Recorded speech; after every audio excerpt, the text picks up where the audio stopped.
ડીસાના રાણપુર અને ભડત બંને રોડ પર બનાસ નદીમાં આવેલી લીઝોમાં આવતા જતા રેતી ભરેલા વાહનો પર અવરજવર કરવા પર જિલ્લા કલેક્ટર દ્વારા જાહેરનામું બહાર પાડી પ્રતિબંધ લગાવાયો છે। અકસ્માત અને ઉપદ્રવ થતો હોવાની ફરિયાદ મળતા ધારાસભ્ય અને નાયબ કલેક્ટરની રજૂઆતને પગલે જિલ્લા કલેક્ટરે જાહેરનામું બહાર પાડ્યું છે।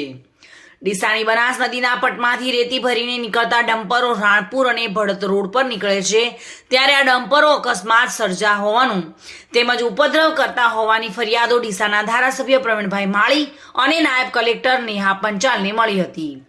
જે ફરિયાદોના આધારે રજૂઆત કરતા બનાસકાંઠા જિલ્લા કલેક્ટરે રાણપુર તેમજ ભડત રોડ પર રેતી ભરેલા ડમ્પરોના અવરજવર પર પ્રતિબંધ મૂકતું જાહેરનામું પ્રસિદ્ધ કર્યું હતું।